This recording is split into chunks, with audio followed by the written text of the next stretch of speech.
जय हिंद मित्रांनो, आर्यकरे अकॅडमीच्या यूट्यूब चॅनलमध्ये आपले स्वागत आहे. कालपासून मला अनेकांचे फोन आले की सर, वनरक्षकचा पेपर कसा असेल? आता लेखापालचा पेपर झाला आहे, त्यावेळी तुम्ही बोलले होते की एकदा एखादा पेपर होऊ द्या, वनरक्षकचा एखादा टाईप, आणि त्यानुसार मी सांगितलं तुम्हाला अंदाज बांधू शकतो पेपर कसा असेल. तर मी याच्या आधी मध्य प्रदेश आणि इतर राज्यातले वन वन फॉरेस्ट गार्डचे पेपर बघितले होते, वनपालचे पेपर. आणि त्याच्या अंदाजे त्यावेळी पण माझ्या विद्यार्थ्यांना मी सांगितलं तर प्रश्न काय काय प्रकारचे पडेल. तसं पण मागच्या काही वर्षांमध्ये झालेले वन खात्याचे पेपर किंवा फॉरेस्टचे इतर क्लार्क वगैरे याचे पेपर झाले होते, त्याचाही अंदाज बांधला होता. 19ला 20ला पेपर, 19ला पेपर झाले होते माझ्या अंदाजे. तर त्या अंदाजे मी आधीच क्लिअर केलं होतं की काय काय पडणार आहे, आणि नेमकं तसंच पडत आहे जो अंदाज त्यावेळी बांधलेला आहे. तर आपण थोडक्यात आधी मेरिटविषयी चर्चा करू. आता पेपर पाहता मी एक मेरिटचा अंदाज थोडक्यात बांधलेला आहे. तर हे टार्गेट तुम्हाला समोर ठेवलं तर बरं पडेल. मुलींचा जर विचार केला तर फायनल मेरिट जे आहे ना, त्यामध्ये तुम्हाला लेखीला 96 पर्यंत मार्क जर पाडले आणि ग्राउंडला 70 जर पाडले, तर 146 पर्यंत मुलींचं मेरिट क्लोज होऊन जाईल. हा आकडाच्या जवळपासच मेरिट राहील. याच्या थोडं जास्त किंवा याच्यापेक्षा कमी राहू शकतं. पण याच्यापेक्षा खूप खाली काही मेरिट येणार नाही. त्यामुळे एवढं काही अपेक्षा धरू नका. त्यानंतर जर पुरुषांचा विचार केला तर मेरिट 170च्या आसपास राहील. 170पेक्षा थोडं कमी किंवा 170पेक्षा थोडं जास्त. तर माझं थोडंसं माझं मन जे सांगते की ते 170च्या पेक्षा 165-70च्या दरम्यानच मुलांचं मेरिट क्लोज होण्याची शक्यता आहे. कारण पेपर पाहिलं त्या मानाने जी थोडं टफ आहे. बाकीचा पेपर इंग्लिश, मराठी तर खूपच सोपं आहे. आणि त्याचबरोबर इतर जे बुद्धिमापन जे आहे त्या मानाने बरंच सोपं आहे. तर मी पेपरविषयी थोडक्यात चर्चा करतो या ठिकाणी, की तुमचा वनरक्षकचा पेपर किंवा महाराष्ट्र वनरक्षकचा पेपर कसा असेल, फॉरेस्ट गार्डचा पेपर कसा असेल. तर मराठीपासून या या ठिकाणी सुरुवात करतो मी. मराठीच्या पेपरमध्ये अलंकारावर जास्त भर होतो पहिल्या शिफ्टमध्ये. 2 ते 3 अलंकाराचे प्रश्न पडले होते. त्यामुळं मी तुम्हाला आधीच क्लिअर करतो, की पोलीस भरती किंवा इतर ज्या परीक्षा असतात त्या ठिकाणी अलंकार विचारायचं कारण असं असतं, की बरेच विद्यार्थी अलंकाराची तयारी करत नाही. अलंकार, वृत्त ह्या गोष्टींची तयारी करत नाही. आणि ह्या कारणामुळं सहसा टाकायचा प्रयत्न करा जेव्हा तेव्हा त्यांना पेपर टफ काढायचा असतो. तर ज्यांच्याकडे अजूनही वेळ आहे 2-3 दिवस पेपरच्या आधी, तर त्यांनी अलंकाराची व्यवस्थित तयारी करून घ्या तुम्ही. त्यानंतर दुसरा प्रकार त्यांनी पडला, समासाचे प्रश्न पडले. मी तुम्हाला आधीच क्लिअर करतो, अलंकार, समास, संधी हे 3 प्रश्न पडले की पेपर त्या मानाने बऱ्यापैकी टफ राहतो. ह्या कारणामुळे मुलींचं मेरिट मी 96 पर्यंत आणलं लेखीचं, आणि मुलांचं मेरिट मी 52 पर्यंत आणलं. कारण की मराठीमध्ये अलंकार आणि समास पडले होते. त्यामुळे चुकायची पण शक्यता त्याच्यामुळे जास्त असतं. कन्फ्युजिंग असतात हे पाठ, समास, अलंकार आणि संधी. त्या मानाने संधीला एवढं टेन्शन राहत नाही, पण अलंकार आणि समास पडले तर पेपर टफ असतो असं म्हटलं तरी हरकत नाही आहे. त्यानंतर वाक्प्रचार मोठ्या प्रमाणात पडले, म्हणी मोठ्या प्रमाणात पडल्या. वाक्प्रचार म्हणीमुळे पेपर बराचसा सोपा झाला त्या मानाने. त्यानंतर विरुद्धार्थी आणि समानार्थी शब्द त्या ठिकाणी पडले होते मोठ्या प्रमाणात मराठीमध्ये. आणि मी आधीच क्लिअर केलं होतं की पुस्तक आणि लेखक ह्यावर खूप जास्त प्रश्न पडणार. कारण TCAचं जे क्वेश्चन पेपरचं पुस्तक आलं होतं त्याच्यामध्ये सुद्धा त्यांच्या डेटाबेसमध्ये पुस्तके आणि लेखक हे मोठ्या प्रमाणात आहे. आणि पॅटर्न हे एकदा ठरला की तो पॅटर्न निश्चित राहतो. प्रश्न त्यातूनच पडत राहतात. नंतर काही पॅटर्न बदलत नाही का वेगळ्या शिफ्टला वेगळा पॅटर्न, वेगळ्या शिफ्टला वेगळा पॅटर्न. बाकी तिन्ही शिफ्टच्या अंदाजाने मी सांगू शकतो की हेच प्रश्न पुढच्या प्रत्येक शिफ्टला रिपीट होणार आहे. आणि वनरक्षकला हेच प्रश्न, म्हणजे हे प्रश्न जसे तसे रिपीट होणार आणि ह्या टाईपचे प्रश्न रिपीट होणार आहे असं मी निश्चितपणे तुम्हाला सांगू शकतो. माझ्या अंदाजे काहीतरी 10 ते 15 दिवसात ते परीक्षा घेणार आहे. त्यामुळं रोजच्या जर 4 शिफ्ट जरी पकडल्या वनरक्षकच्या, 60 मार्काचा पेपर आहे, त्यामुळं रोजच्या 4 जरी शिफ्ट पकडल्या तरी पण ते जवळपास 60 शिफ्टमध्ये पेपर घेणार आहे. जास्त शिफ्टसुद्धा ठेवू शकता, कारण 60च प्रश्नांचा पेपर राहणार आहे. त्यामुळे किती शिफ्ट घेतील हे सांगू शकत नाही, म्हणजे जास्त शिफ्टमध्ये घेतील. आणि ह्या आधारे मी एक सांगू शकतो तुम्हाला, मी आत्ताच एक अंदाज बांधलेला आहे की पोलीस भरतीचा पेपरसुद्धा ऑनलाईन होण्याची शक्यता पुढच्या वेळी यावर्षी जो गोंधळ झालेला आहे पोलीस भरतीला, कॉपिंग म्हणा, हेडफोन कॉपिंग म्हणा, अ, अनेक फॉर्मचा प्रॉब्लेम म्हणा, ज्या एकापेक्षा जास्त फॉर्मचा प्रॉब्लेम म्हणा, ह्या अंदाजे मी सांगू शकतो की यावेळी लेखी आधी होण्याची शक्यता आहे. त्यामुळं मी आधीच क्लिअर करतो की सगळ्यांनी लेखीला सुद्धा खूप सिरियसली घ्या. लेखीला उतरू नका. वेळेला एकदम अचानक लेखी पडले आणि उतरू नका. जी-के विषयी बऱ्याच ठिकाणी यूट्यूब चॅनलला माहिती कमी आलेली. मी बरीचशी माहिती गोळा केली. माझ्या विद्यार्थ्यांनी मला खूप मदत केली. आज दिवसभर आम्ही सगळी माहिती सगळ्या शिफ्टमध्ये माहिती गोळा करत होतो आम्ही. तर जी-केचा विचार केला तर विज्ञानाचे प्रश्न पडलेले आहेत. विज्ञानाचे प्रश्न फक्त आरोग्यशास्त्रावर पडलेले आहेत. आरोग्यशास्त्र, मानवी आरोग्यशास्त्र, पेशी वनस्पती पेशी ह्या टाईपवरच जास्त करून प्रश्न पडलेले आहे. मानवी आरोग्यशास्त्रावर जास्त प्रश्न पडलेले आहे. त्यामुळे वनरक्षकाला सुद्धा तेच प्रश्न रिपीट होण्याची शक्यता आहे. तर मानवी आरोग्यशास्त्र जे आहे त्याची व्यवस्थित तयारी करा. राज्यघटनेचा विचार केला तर राज्यघटनेवर कलमावर जास्त प्रश्न पडलेले आहे. कलम जर तुम्हाला करायचे असतील तर ज्या काही संस्था आहे, व्यक्ती नियुक्ती आणि त्या संस्था या संदर्भातले जास्त कलम पडलेले आहे. निवडणूक आयोग म्हणा किंवा याची जी काही नियुक्ती जी होती ती कोणत्या कलमानुसार होती अशा प्रकारची.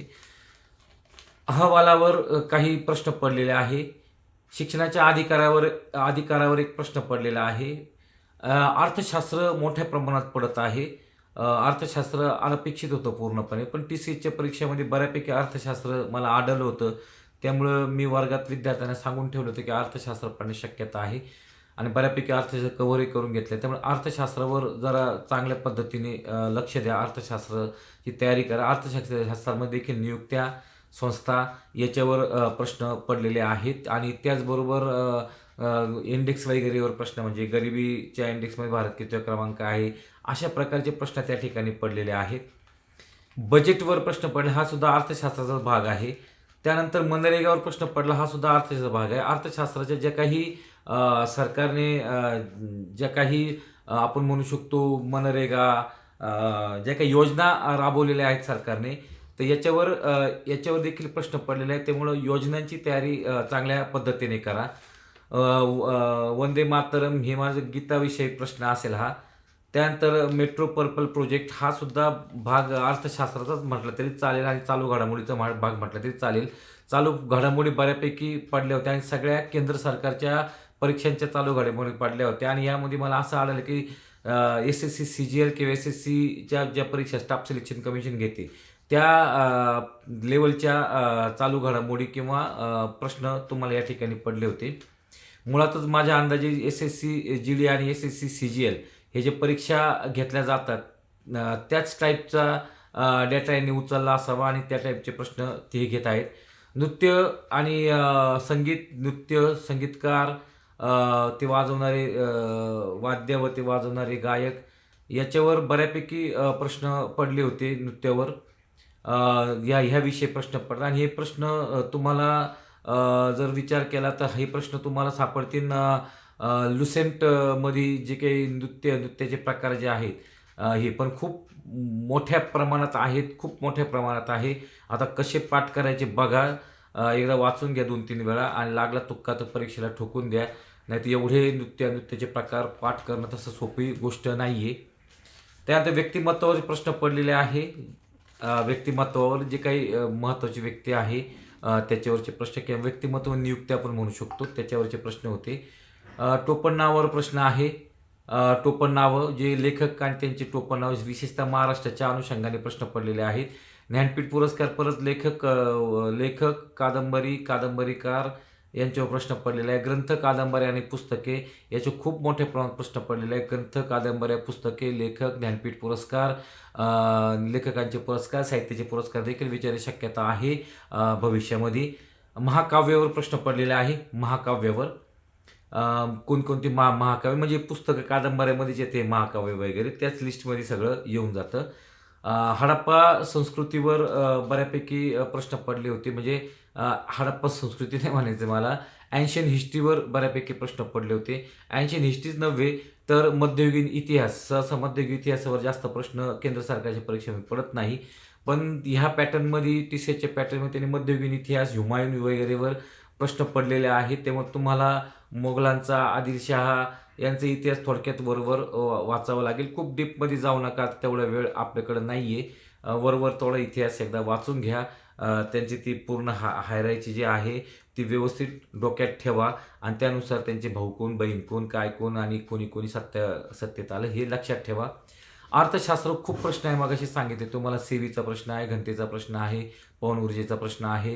तर ह्या सेवेचे अध्यक्ष विचारलेले आहे. तर लोकसंख्येची घनता विचार, हे सगळं अर्थशास्त्राचा भाग आहे. आणि मी या ठिकाणी रिकमेंड करेन की सागरच्या अर्थशास्त्राचं जे पुस्तक आहे त्याच्यातला अभ्यास केला तरी पुरेसं ठरेल त्या भागाचा. घटनादुरुस्तीचा विचार केला तर कलमे खूप मोठ्या प्रमाणात विचारलेले आहेत कलमे. तर हे कलम जे महत्त्वाचे आहेत तीच कलमे करा. खूप काही सगळे कलम तुम्ही पाठ करू शकत नाही घटनेमध्ये. जेवढे कलम आहेत तेवढे लक्षात पण राहणार नाही. महत्त्वाचे कलम एखादा तुक्का पडून जर बाहेरचा पडला तर त्याला काही पर्याय नाही आहे. तुम्ही एवढे कलम पाठ करू शकत नाही. त्यानंतर मध्ययुगीन इतिहासावर प्रश्न पडला, मगाशी सांगितले तुम्हाला. प्राणी संग्रहालय आणि अभयारण्य मोठ्या प्रमाणात प्रश्न पडले. प्राचीन इतिहासावर आत्ताच सांगितलं 80 निष्ठेवर प्रश्न पडले. प्राचीन इतिहासावर नद्या, धरणे व नद्यांचे उगमस्थान याच्यावर प्रश्न पडले. हे वन खात्याच्या संदर्भातले, वननीतीच्या संदर्भातले प्रश्न आहे. अजून वननीतीचे प्रश्न याच्यात पडलेले नाही आहे, पण वननीतीचे प्रश्न पडू शकतात. मी अजूनही सांगतो की नाही पडले याचा अर्थ पडणार त्या असं गृहीत धरू नका. कारण MP, बिहार या ठिकाणच्या ज्या फॉरेस्ट गार्डच्या परीक्षेचे पेपर पाहिले ते वननीतीवर बऱ्यापैकी प्रश्न पडले. रामसर प्रोजेक्ट कुठे आहे ह्यावर प्रश्न बऱ्यापैकी पडलेले आहे. एक प्रश्न आहे पर्यावरणावर पडलेला प्रश्न की कोणत्या ठिकाणी परिसंस्था आढळत नाही वगैरे वगैरे, असा एक प्रश्न पडला. अंटार्क्टिका त्याचं उत्तर होतं. तर त्याच्यामध्ये एक प्रश्न पडू राहिलेले आणि एखादा प्रश्न पडला तर तो तुमची विकेट घेऊ शकतो या परीक्षेमध्ये. त्यामुळं खूप लाईटली घेऊ नका त्याला. 2 देशातील वाद म्हणजे आंतरराष्ट्रीय संबंध वगैरे याच्यावर एक प्रश्न पडला होता. त्या भागावर जमलंच तर मी एखादं लेक्चर घेऊ शकतो मला उद्या वेळ भेटला तर. विज्ञानावर मी सांगितले मानवी आरोग्य संस्था याच्यावर पडलेला आहे. भूगोलावर पण प्रश्न पडलेले, सोन्याच्या खाणी वगैरे कुठं आहेत. TCSचं एक सगळ्या परीक्षा एकच डेटाबेस ठेवलेला आहे आणि त्यातून उचलून ते प्रश्न टाकतात. त्याने माझ्यामध्ये त्यांनी एक वन खात्याचे वननीतीचे काही प्रश्न परिसंस्था वगैरे टाकलेले, त्यातला एखादा प्रश्न ॲड करून राहिलेले. बाकी TCSच्या पुस्तकात जे प्रश्न आलेले आहेत ते जसे तसे करून टाका. कोणतं चांगलं पुस्तकमध्ये TCSचं आलं होतं ते त्याच अनुषंगाने पेपर पडून राहिले. बुद्धिमत्तेला काही विशेष नाही आहे. नातेसंबंधावर प्रश्न पडलेले आहेत. मी आधीच सांगितलं नातेसंबंध खूप प्रश्न पडतील. आकृत्यानुत्तर हा केंद्र सरकारचा आवडता घटक आहे. आकृत्यावर प्रश्न पडणं. घडी आहे, जे मिरर इमेज आहे, घड्या करायचं उदाहरण आहे. त्यानंतर पाण्यातील इमेज आहे, पाण्यातील याच्यावर एक प्रश्न पडलेला आहे. आरशातील पाण्यातील प्रतिमा याच्यावर प्रश्न पडलेला आहे. वेन डायग्राम खूप मोठ्या प्रमाणात प्रश्न पडलेले आहे. त्यानंतर निष्कर्षावर खूप प्रश्न पडलेले. मला मुलांनी सांगितले की सर निष्कर्ष खूप प्रश्न पडले. ते निष्कर्ष चांगली विकेट घेऊ शकतात परीक्षेला. त्यामुळे निष्कर्ष करताना थोडाफार चांगला अभ्यास करा. निष्कर्ष करताना त्याला काही असं नियम वेळ वगैरे नाही, त्याला काही शिकवण्याची कोणती पद्धत नाही त्याला. ते निष्कर्ष तुम्हाला तुमच्या बुद्धीच्या जोरावर लावावं लागते. हे निष्कर्षामुळंच मी थोडंसं मेरिट कमी धरलेलं या ठिकाणी. कारण की हे निष्कर्ष जर खूप पडले एखाद्या पेपरला तर मेरिट चांगलीच मोठ्या विकेट घेतली जाऊ शकते तुमची. त्यानंतर दिशा, तर्क आणि अनुमान.